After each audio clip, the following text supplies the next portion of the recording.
Welcome to The Newsworthy. All the day's news in less than 10 minutes. Fast, fair, fun, and on the go. Thanks for listening. Today we are talking about everything from a new effort in Puerto Rico to a new way to get to Mars, and a whole lot more, of course, all in less than 10 minutes.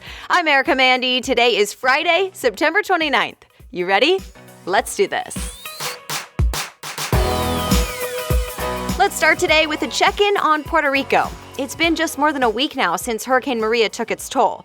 Now some much-needed supplies are getting a free ride over there.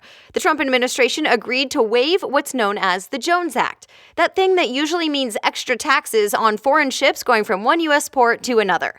So this new move will say, "on me" for Puerto Rico and waive the fees for at least 10 days.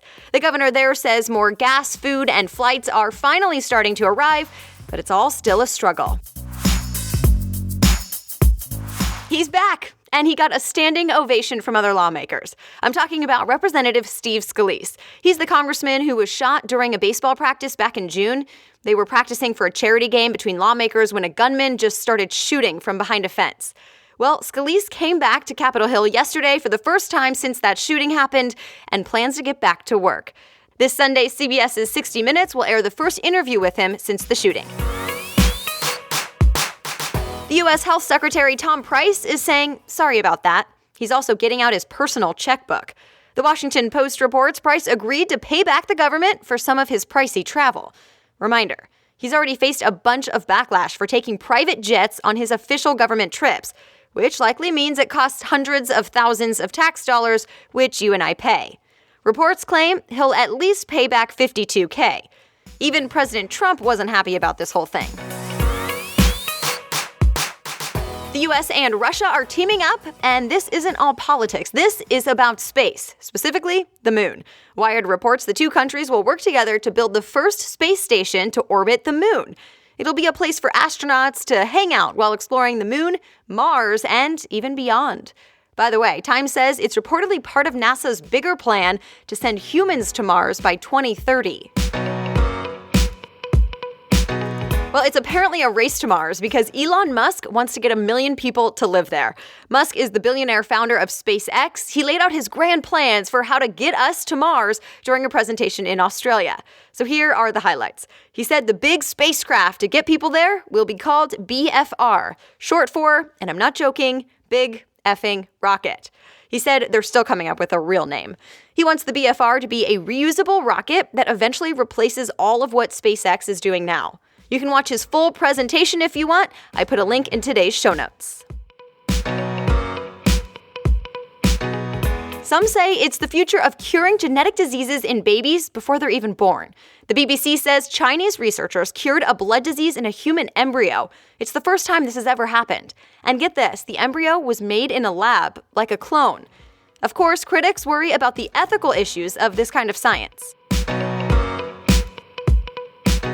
All right, let's give you a quick recap of a few more stories from around the world. First, an entire island is evacuating because a volcano is about to erupt. The Guardian says an island in Vanuatu is evacuating about 11,000 people. Australia is helping out with supplies for evacuees. Iraqi Kurds want to break up with Baghdad. They live in a region of northern Iraq and voted this week to be independent from Iraq altogether. The New Yorker calls it a historic vote. But there's a catch. The Iraqi government says the vote is illegal. Cue an ongoing dispute.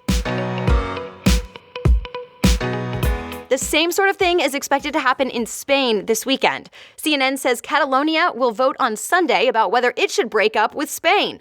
Spain's highest court says that vote isn't allowed, that it's illegal. Catalonia officials responded saying, too bad. So, to be continued. All right, other things people may be talking about today.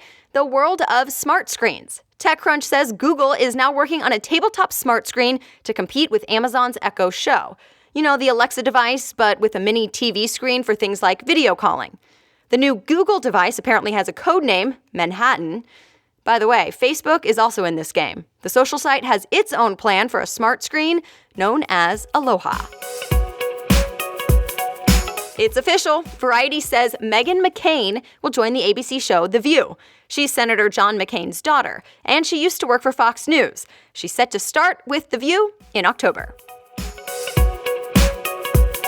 You know the star of the HBO hit Veep, and you may have also loved her from Seinfeld? Well, now she says she has breast cancer. The AP reports Julia Louis-Dreyfus announced it on social media, and of course she's gotten a bunch of support and well wishes online. HBO says she got the diagnosis the day after she got an Emmy this year, and it apparently has nothing to do with next season of Veep being the final season. There's another Jewish holiday coming up. Yom Kippur starts tonight at sundown and lasts 24 hours.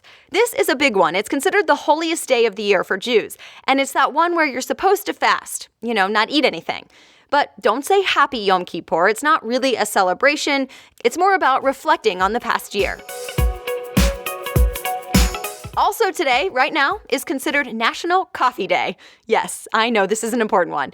But here's the thing. You can get free coffee. Dunkin' Donuts, for example, has buy one, get one free today. Cinnabon is giving away a free cup. So ask your local coffee spot, see if they're doing anything special today, and enjoy your Java. And that's it. You are ready to go. Find the links to all the stories I talked about today on thenewsworthy.com. Just click show notes and find today's episode. I will even include my favorite coffee choice since it's National Coffee Day. Also, let's hang out on social media. Head to facebook.com/Erica Mandy and like my page there where you can actually talk back to me because I would love to hear from you. All right, next time we talk, it will be October. Until then, have a great weekend.